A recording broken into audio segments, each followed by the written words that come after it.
Don't think of these things as tips, because just hearing it is not going to do too much. But if you write it down when you're motivated right now and say, hey, I'm going to commit myself to doing these 4 things, your body is going to have no choice but to get better at hitting your driver. There you go. Hey everybody, thanks for watching Be Better Golf. This video is all about training to become a better driver of the golf ball. In a video I did not too long ago, I did a video with PGA Tour analyst Richie Hunt all about what really separates the different levels of amateur golfers. And in all levels of amateur golf, not just for the 20 handicap or even the 10 handicap or lower, I'm talking about all levels, all the way down to like a +3 handicap. The thing that really separates the levels of golfer is how well you hit your driver. The complete circle of how well you hit your driver. Not only how straight you hit it, but also how long you hit it as well, because it all leads to better birdie opportunities and getting in trouble less if you're better at hitting your driver. Today is all about training to be a better driver of the golf ball. So at the end of that video, I said, if you wanted to be better at driving the golf ball, you need to concentrate on 4 things. You got to concentrate on what can I do to make my driver better. And making your driver better is hitting it in the face more often, is being more on plane, is having better impact, and is being faster. Those are the pieces of becoming a better driver. And those are the pieces that can take you to another level, I believe. Here at Precision Golf in Torrance, I have 4 different stations set up. 1 for hitting it in the sweet spot more often, 2 for being on plane more often, 3 for getting better impact and a better impact condition, which is crucially important, and then also 4 for building speed. You have to train these things. It's not just going to be a tip and you got it. You got to actually work it just like you're working any other muscle. So let's go to the first station. We got Jason behind the cameras helping me out. This is going to be all about getting better at hitting the sweet spot repeatedly, okay? Each one of these stations, I'm giving you a tip by a different pro that I've interviewed or I've interacted with on the channel. So this one comes from my teacher, Tony Lutzak. Usually when you search on YouTube how to hit the sweet spot more often, you're gonna see a list of about 24 videos all about doing the face spray on the face of the club. So you get the foot powder and you spray it on there and you see. Well, that is very good, and that's something you guys should do, but I wanted to offer something a little bit different, especially too because with a lot of the dark face drivers, and if you're hitting the ball over like 140 miles an hour ball speed, then you can usually see where you hit it on the face even without the spray.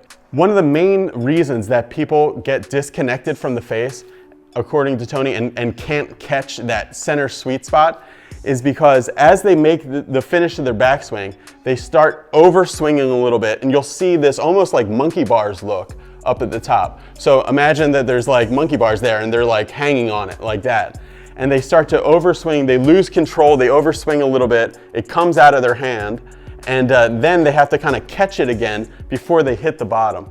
And in Tony's opinion, it comes from just too much of the left side of pulling it back and then left and right kind of coming together. He calls it juggling, where you're taking it back with this and then you're trying to make a downswing with that. So this is a way you can do that yourself and really feel that support at the top. It's going to help you stay in connection with the club at the top, because what you do here is crucial to whether or not you're going to actually still have control of the ball at impact.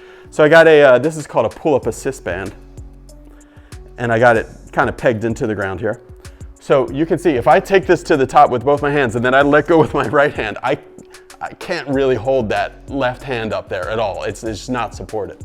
But if I go here and I go like that, I mean, that feels solid. All right, so this is the drill right here. I like to keep my left hand off the club completely and just put my fingertips on my forearms, and I come here like this, and I'm just feeling that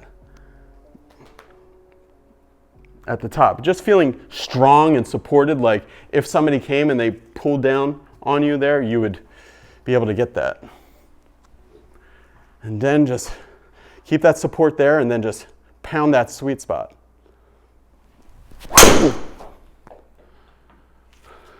Yeah, that would be good. Yeah, that's fine. Okay, so now We talked about hitting the sweet spot more often. Let's talk about being more on plane. Here I have set up a plane board, and this tip comes from Eric Miketree and also Kyle Morris in Ohio, and Eric, who's in Murrieta. So the first tip and this tip go perfectly together, because one of the most important things about hitting the sweet spot more often is being on plane, being on a better plane. If your plane is this way, or if it's this way, you're only going to be kind of through the hitting zone on plane for like a flash of a second. And the chances of you hitting it on the button, if you're severely like this or like this, are really low. So this comes to hitting that crucial sweet spot so important. So the way I like to set this up is you just put the lie angle here the whole way. And I used to not really believe very much in slow motion training, but I actually, from the research stuff that I've seen, and people have convinced me that it really does do a lot to improve your swing. So, and also the other thing is, I only like to take this from waist high to waist high, whatever you build. You've seen the ones that go all the way up here. Like, I don't think that's super useful. I'd like to keep it on what they call the functional swing plane, which is from waist high to waist high, because you'll see almost every great player from waist high through the ball to waist high on the other side is on a really great repeatable plane. It's kind of like a corkscrew, because you'll see players, once they get above this, then they have their idiosyncrasies and start, we've got guys that are like this, guys that are like that, they're all in the Hall of Fame. But almost the entire Hall of Fame, from what I can see, from here through there is on this really great, perfect plane. So the drill for this is just slow motion swings in this little groove. And I really want you to have particular attention paid to reconnecting with the plane right here. So you're on the kind of the plane here as I'm coming up it, then you're above it, and then think about what you have to do to get reconnected to that. And then, this is set up to be over here, you can actually hit shots with this and just feel a little shorter and just really concentrate on being on a good plane. Like that. That was great plane. Face was a little shut, so it took it to the left. Let's go to the next one. All right, this next tip comes from Bertie Cordell in England, a pro who makes the DST compressor and other things. But Bertie's favorite drill, beyond training aids, his favorite drill to get you better impact, which is basically like to get your hands more up in your swing when you're making impact, rather than being like this, where you have no, what I call lag tension, what Bertie calls lag tension, and being more like that and getting better impact. His favorite drill for that is split gripped swings. So the point of this is that when you do hit a shot, split grip, I have no idea where this will go, as long as it doesn't break their machine. But when you do that, it's kind of that hockey slap shot routine where it's going this way, rather than most people let the club pass the hands that way. So when you're doing it, the whole key to doing this, as it is with a lot of these things, feel what your body and your arms are doing when you make this split grip swing. And then try to bring that into your regular golf swing. So for me, that feels like this, and it feels that way. So like this, and then that way. There we go. And 162 ball, that was a good one.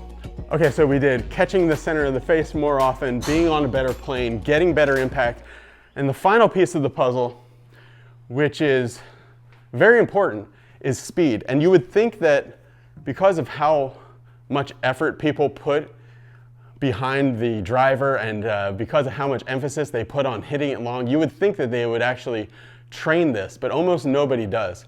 The only thing really I see people doing to get more speed is just using more effort in their driver in the moment that they're actually hitting it. And that's really just gonna make you miss the face and hit big gigantic shapes, but it's not gonna make you hit it like straight and long, how you need it to be. So what I have here, and this is a tip from Jay from Golf Stick Pro. This is my favorite tool for getting faster because I use it like constantly. And what this is overspeed and underspeed training. You guys probably heard about this before, but when you're within this golden range of 10% heavy and 10% light,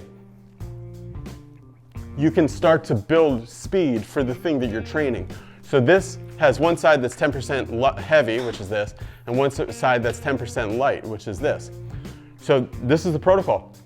It takes a little while to really make some real changes. You can see some pretty immediate changes just by swinging this lighter thing, but for it to really sink into your muscles and make a big change, that's gonna take like 8 weeks or so. So it's 30 swings a day, 3 times a week. So if you can find time to do that, you can get a lot faster. So this is the protocol of what we do. Just 5 swings each side. On the heavier side, I like to only swing about 60 or 70%. Five times each side. 3, 4, 5, just imagine. And then on the light side, this is when I'm actually swinging fast, so I'll turn this way. So.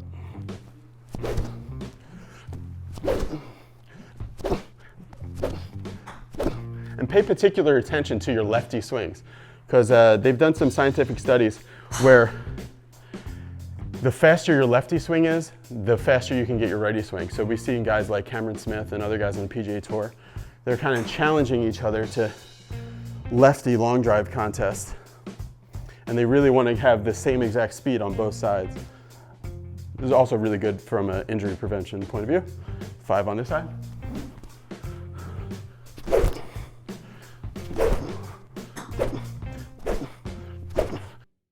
So that's 5 about as hard as I can swing this damn thing. So now we're bringing it all together. So we did our hitting it more in the center of the face by getting better support at the top and staying in control of the club. Slow motion and medium motion training on the plane and really concentrating on reconnecting to the functional swing plane on the way through.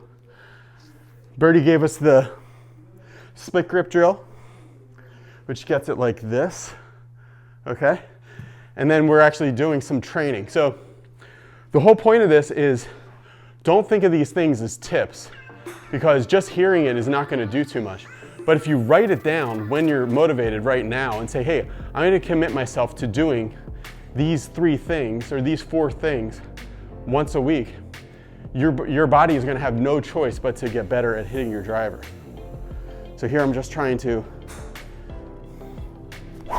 really concentrate in my mind. I'm just concentrating on hitting the center of the driver, and I'm letting all this other stuff just has kind of sunk in from doing it. There you go. Yeah, I got it, caught a good ball speed there, just above 162. So that's it. Let me know what you guys think in the comments below. Thank you so much to Precision Golf Centers in Torrance, California for hosting this video. Really, when I talk about training and testing, most people are just out on the range testing, but in a place like this, like I can see everything I just did with that shot. I can see that my angle of attack was 3.5 degrees up, my path was in to out, and my spin was 2360. Like everything I want to know about what the club is doing. That's when you can really start affecting some change. And in a place like this, it's really perfect for that. Also, if you're interested in the Golf Stick Pro and building up your swing speed, the best price anywhere on the internet is in the link is in the description below. Just go to BeBetterGolf.net/ProShop and you can get one of these. We're running a very low special on this going through the President's Cup, so pick it up. Thanks for watching, everybody. Bye.